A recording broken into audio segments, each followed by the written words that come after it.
우리는 역사를 총괄할, 그리고 위대한 영웅들의 이야기로 기억합니다.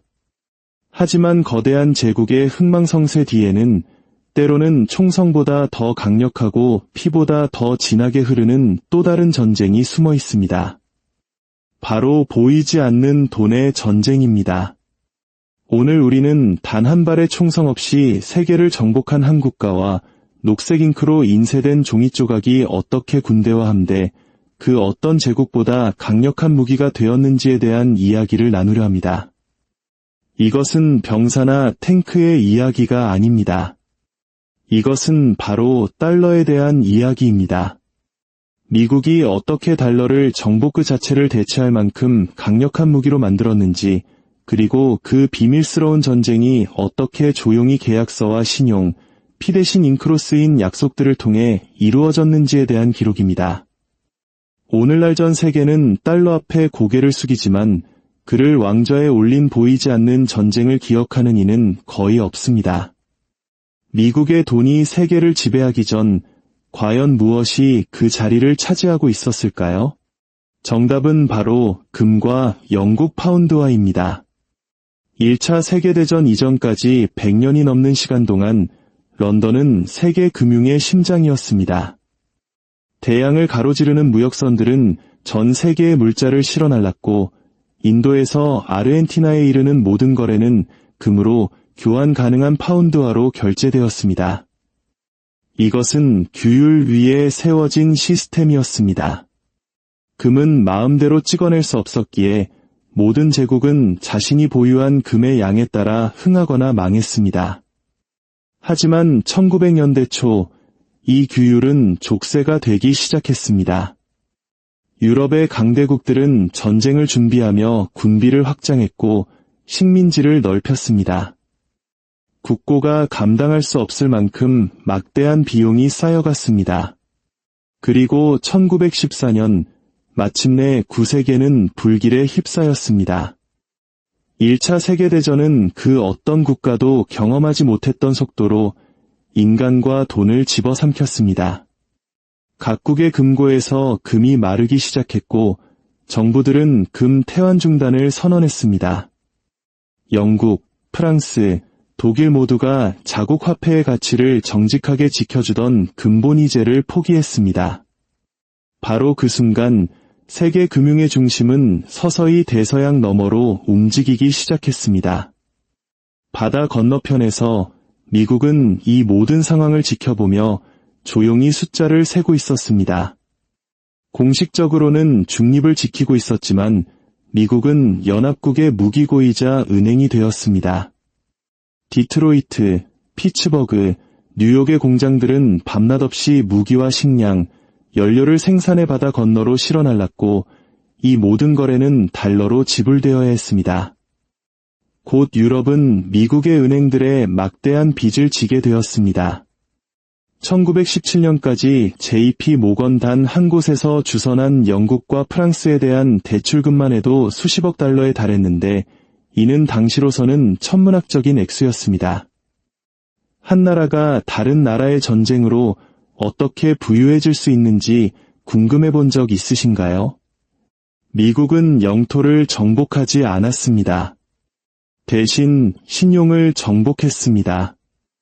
유럽이 피를 흘리는 동안 미국은 금을 축적하고 글로벌 금융의 기반 시설을 구축했습니다. 전쟁이 끝났을 때 세상은 미국에게 돈과 신뢰, 이 두 가지를 빚지고 있었습니다.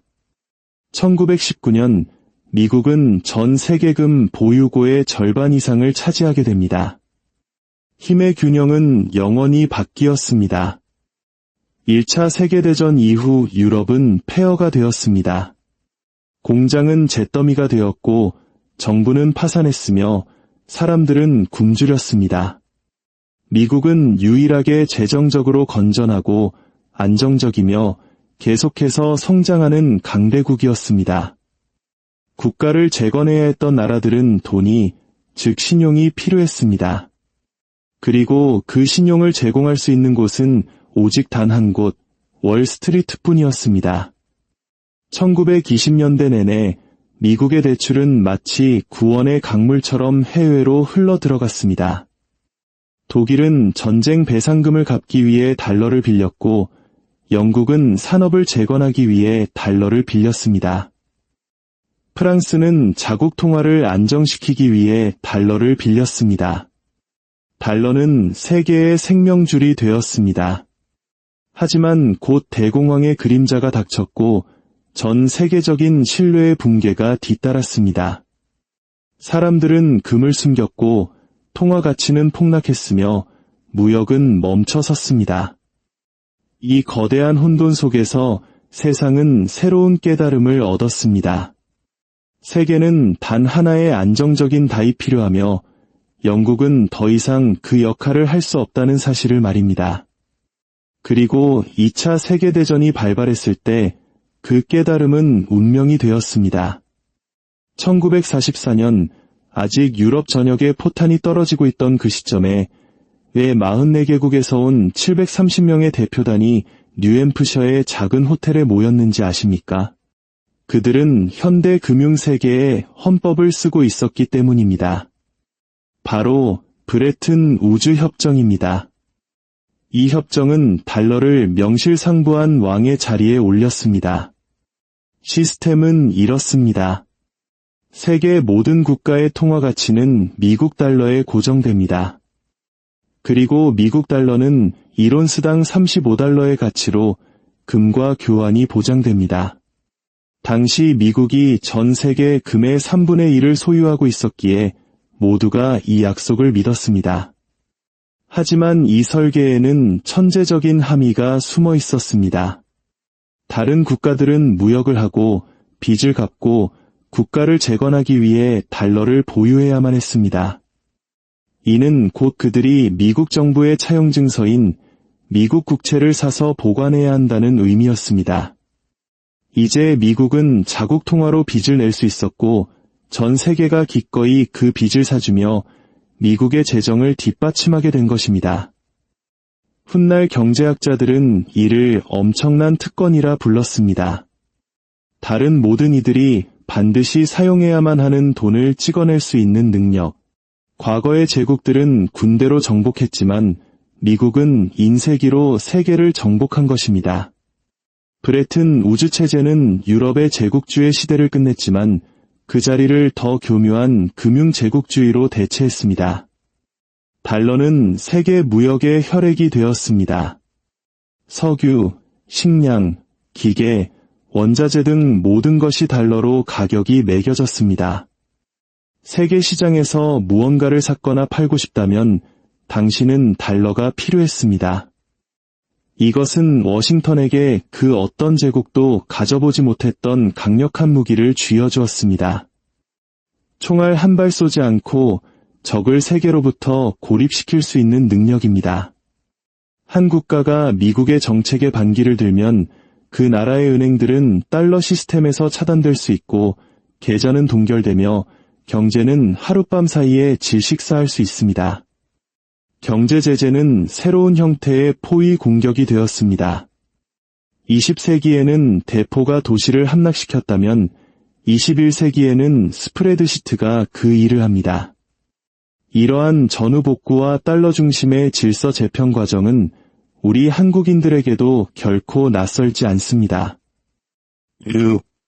25전쟁으로 잿더미가 된 국토 위에서 한강의 기적을 이뤄내야 했던 우리 역시 달러 기반의 세계 경제 질서 속에서 생존하고 성장해야 했습니다. 그리고 1997년 우리는 달러의 힘을 뼈저리게 체감하게 됩니다. 바로 IMF 외환위기입니다. 국가부도의 위기 속에서 달러가 없다는 것이 얼마나 큰 고통인지를, 그리고 국제금융 질서 속에서 우리의 운명이 어떻게 달러의 흐름에 좌우될 수 있는지를 온 국민이 깨달았습니다. 수많은 기업이 무너지고 가정이 해체되는 국가적 아픔 속에서 우리는 달러가 단순한 화폐가 아니라 세계를 움직이는 권력 그 자체임을 배웠습니다. 하지만 신용으로 세운 제국이라 할지라도 그 한계점은 존재했습니다. 1960년대 후반 미국은 베트남 전쟁과 위대한 사회 정책을 동시에 추진하며 막대한 재정 적자를 기록했습니다. 다른 나라들은 자국이 보유한 달러를 금으로 바꿔달라고 요구하기 시작했습니다. 그리고 1971년 8월의 어느 날 밤 리처드 닉슨 대통령은 텔레비전에 나와 상상할 수 없는 발표를 합니다. 미국이 더 이상 달러를 금으로 바꿔주지 않겠다는 이른바 금 태환중지 선언이었습니다. 달러는 이제 그 무엇에도 기반하지 않은 오직 정부의 명령에 의해서만 가치가 유지되는 순수한 명목 화폐가 되었습니다. 은하에 주석을 섞었던 로마 제국부터 아시냐 지폐를 남발했던 프랑스까지 화폐 가치를 떨어뜨렸던 이전의 모든 제국은 멸망했습니다. 하지만 미국은 달랐습니다. 왜냐하면 세상에는 다른 대안이 없었기 때문입니다. 모두가 석유를 사고 상품을 수입하고 빚을 갚기 위해 여전히 달러를 필요로 했습니다. 달러는 금을 초월하여 신뢰 그 자체가 되었습니다. 금이 끊어진 달러의 패권을 유지하기 위해 워싱턴은 새로운 기반이 필요했습니다. 그리고 그 해답을 석유에서 찾았습니다. 1974년 미국은 사우디아라비아와 비밀협정을 맺습니다. 사우디는 석유를 오직 달러로만 판매하고 그 대가로 미국은 사우디의 안보를 보장한다는 내용이었습니다. 곧 모든 오펙 국가들이 이를 따랐습니다. 그 순간부터 현대 문명의 혈액인 세계 에너지는 미국 통화로 가격이 매겨졌습니다. 자동차를 운전하든 공장을 짓든 도시에 불을 밝히든 당신은 달러가 필요했습니다. 페트로달러 시스템의 탄생이었습니다. 이후 미국은 이 시스템을 완벽하게 다듬었습니다. 연방준비제도는 세계의 유동성을 통제했고 월스트리트는 글로벌 투기의 심장이 되었습니다. 그리고 1980년대 라틴 아메리카 위기부터 1990년대 아시아 금융위기에 이르기까지 모든 위기는 단 하나의 진실을 강화했습니다. 세상이 공황에 빠지면 사람들은 달러로부터 도망치는 것이 아니라 오히려 달러를 향해 달려든다는 사실입니다. 이것은 놀라운 역설입니다. 심지어 미국의 실수가 세계적인 고통을 야기할 때조차 그 실수들이 오히려 달러의 지배력을 강화합니다. 세계 어느 곳에서든 위기가 터지면 자본은 가장 안전한 자산으로 여겨지는 미국 국채로 몰려듭니다. 미국이 일으킨 폭풍우가 오히려 미국이라는 제국의 배를 계속 떠있게 하는 바람이 되는 셈입니다. 오늘날에도 전쟁은 계속되지만 결정적인 전투는 시장에서 벌어집니다. 현대의 경제 제재는 해상 봉쇄보다 더 빠르게 한 국가를 고립시킬 수 있습니다. 미국의 금리 인상은 단번에 수십 개 국가를 파산시킬 수 있습니다. 워싱턴이 금리를 올리면 전 세계 자본은 미국으로 쏠리고 다른 국가들의 통화는 붕괴하며 수입품 가격은 치솟고 심지어 정부가 무너지기도 합니다. 단 한 발의 미사일 없이 말입니다. 이제 중국, 러시아와 같은 국가들은 달러 체제에 대항하기 위한 대안을 모색하고 있습니다. 자체 결제 시스템을 만들고 디지털 화폐를 개발하며 자국 통화로 무역을 시도합니다. 하지만 한 세기에 걸쳐 구축된 금융제국을 대체하는 것은 결코 쉬운 일이 아닙니다. 미국 시스템에 대한 두려움보다 신뢰가 더 큰 한, 달러는 모두가 부정하는 척하면서도 무릎 꿇을 수밖에 없는 왕좌로 남아있을 것입니다. 하지만 모든 제국이 마주하는 역설이 있습니다. 특히 약속으로 만들어진 제국은 더욱 그렇습니다. 신뢰는 금이 녹는 것보다 더 빨리 사라질 수 있습니다. 미국에게 무한정 돈을 찍어낼 특권을 준 바로 그 시스템이 미국을 파멸로 이끄는 유혹이 될 수도 있습니다. 눈덩이처럼 불어나는 부채, 정치적 분열, 인플레이션, 이 모든 것들이 영원할 것 같던 환상을 약화시킵니다. 과거의 모든 제국은 자신들의 돈이 영원할 것이라 믿었습니다. 스페인은 은에 대해, 영국은 파운드화에 대해 그렇게 믿었습니다. 그러나 역사는 어떤 통화도 영원히 군림할 수 없음을 보여줍니다. 세상이 더 이상 달러를 믿지 않게 되면 어떤 일이 벌어질까요? 붕괴는 하룻밤 사이에 오지 않을 것입니다. 새로운 동맹, 새로운 시스템, 새로운 의심들을 통해 보이지 않게 서서히 해체될 것입니다. 금융제국의 종말은 언제나 작은 속삭임에서 시작됩니다. 그렇다면 이 보이지 않는 전쟁은 오늘을 살아가는 우리에게 무엇을 의미할까요? 돈은 신뢰받는 동안에만 힘을 갖는다는 것을 이해해야 합니다. 정부는 지폐를 인쇄할 수 있지만 믿음을 인쇄할 수는 없습니다. 또한 인플레이션, 금융위기, 구제금융 등 이 모든 것은 같은 패턴의 반복입니다. 신용을 창출하고 안정을 약속한 뒤 그 비용을 미래 세대에게 떠넘기는 것입니다. 진정한 부는 숫자나 명령에 있지 않습니다. 그것은 신뢰가 사라진 후에도 살아남는 것들, 즉 기술, 자원, 생산력, 그리고 지식에 있습니다. 돈의 전쟁이 끝났을 때 굳건히 서 있는 사람들은 바로 그런 것들을 가진 사람들일 것입니다. 역사상 가장 강력한 제국이 식민지나 왕 없이 오직 신뢰 하나만으로 유지된다는 사실을 깨달으셨나요? 지구상의 모든 국가가 미국 재무부가 쓴 언어로 일하고 저축하고 빚을 지고 있습니다. 달러를 왕으로 만든 비밀 전쟁은 선포된 적은 없지만 이미 오래전에 승패가 결정되었습니다. 그것은 인내와 정책, 그리고 설득의 전쟁이었으며 그 전쟁은 지금 이 순간에도 계속되고 있습니다. 달러의 진짜 무기는 종이가 아니라 바로 우리의 믿음이기 때문입니다. 세상이 믿는 한 미국은 지배할 것입니다. 하지만 역사는 믿음을 진실과 혼동했던 모든 제국을 겸손하게 만드는 습관을 가지고 있습니다. 오늘의 이야기가 세상을 바라보는 새로운 관점을 선물했다면 이 깊은 통찰을 주변과 함께 나눠주십시오. 여러분의 구독과 공유는 우리가 역사의 더 깊은 곳으로 항해하는 데 큰 힘이 됩니다.